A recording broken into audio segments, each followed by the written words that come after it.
Shalom, perkenalkan nama saya Natalia Pasudi dari Prodi Teologi kelas D. Di sini saya akan melanjutkan membaca firman Tuhan yang telah dipilih dari kitab Injil Yohanes, pasalnya yang ke-7, ayatnya yang pertama sampai ayatnya yang ke-52. Yesus pergi ke Yerusalem untuk hari raya Pondok Daun. Sesudah itu Yesus berjalan keliling Galilea sebab ia tidak mau tetap tinggal di Yudea, karena di sana orang-orang Yahudi berusaha untuk membunuhnya. Ketika itu sudah dekat hari raya orang Yahudi, yaitu hari raya Pondok Daun.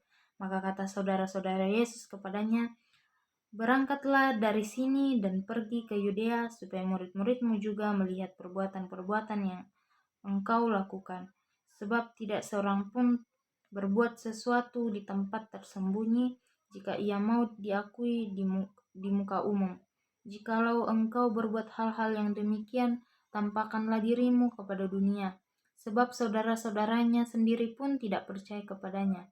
Maka jawab Yesus kepada mereka, "Waktuku belum tiba, tetapi bagi kamu selalu ada waktu. Dunia tidak dapat membenci kamu, tetapi ia membenci aku, sebab aku bersaksi tentang dia bahwa pekerjaan-pekerjaannya jahat.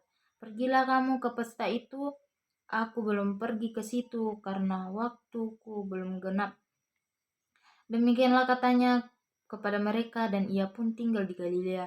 Tetapi sesudah saudara-saudara Yesus berangkat ke pesta itu, ia pun pergi juga ke situ, tidak terang-terangan tetapi diam-diam. Orang-orang Yahudi mencari dia di pesta itu dan berkata, "Di manakah ia?" Dan banyak terdengar bisikan di antara orang banyak tentang dia. Ada yang berkata, "Ia orang baik," ada pula yang berkata, "Tidak, ia menyesatkan rakyat." Tetapi tidak seorang pun yang berani berkata terang-terangan tentang dia karena takut terhadap orang-orang Yahudi. Kesaksian Yesus tentang dirinya. Waktu pesta itu sedang berlangsung, Yesus masuk ke bait Allah lalu mengajar di situ. Maka heranlah orang-orang Yahudi dan berkata, "Bagaimanakah orang ini mempunyai pengetahuan demikian tanpa belajar?" Jawab Yesus kepada mereka, Ajaranku tidak berasal dari diriku sendiri, tetapi dari Dia yang telah mengutus aku. Barang siapa mau melakukan kehendaknya, ia akan tahu entah ajaranku ini berasal dari Allah, entah aku berkata-kata dari diriku sendiri. Barang siapa berkata-kata dari dirinya sendiri, ia mencari hormat bagi dirinya sendiri, tetapi barang siapa mencari hormat bagi Dia yang mengutusnya, ia benar dan tidak ada ketidakbenaran padanya. Bukankah Musa yang telah memberikan hukum Taurat kepadamu? Namun tidak seorang pun di antara kamu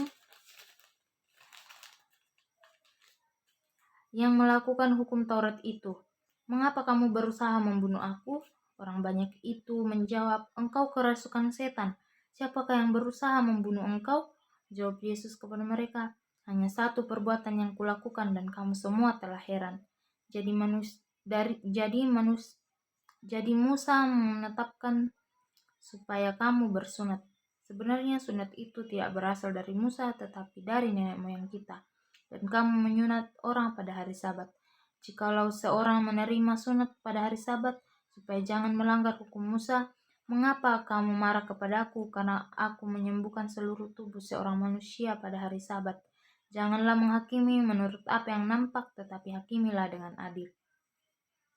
Pertentangan tentang asal Yesus. Beberapa orang Yerusalem berkata, "Bukankah dia ini yang mereka mau bunuh? Dan lihatlah, ia berbicara dengan leluasa dan mereka tidak mengatakan apa-apa kepadanya. Mungkinkah pemimpin kita benar-benar tahu bahwa ia adalah Kristus? Tetapi tentang orang ini kita tahu dari mana asalnya, tetapi bila mana Kristus datang, tidak ada seorang pun yang tahu dari mana asalnya." Waktu Yesus mengajar di bait Allah, ia berseru, Memang aku kamu kenal dan kamu tahu dari mana asalku. Namun aku datang bukan atas kehendakku sendiri, tetapi aku diutus oleh Dia yang benar, yang tidak kamu kenal. Aku kenal Dia sebab aku datang dari Dia dan Dia yang mengutus aku." Mereka berusaha menangkap Dia, tetapi tidak ada seorang pun yang menyentuh Dia sebab saatnya belum tiba. Tetapi di antara orang banyak itu ada banyak yang percaya kepadanya Dan mereka berkata, apabila Kristus datang, mungkinkah ia akan mengadakan lebih banyak mujizat daripada yang telah diadakan oleh dia ini?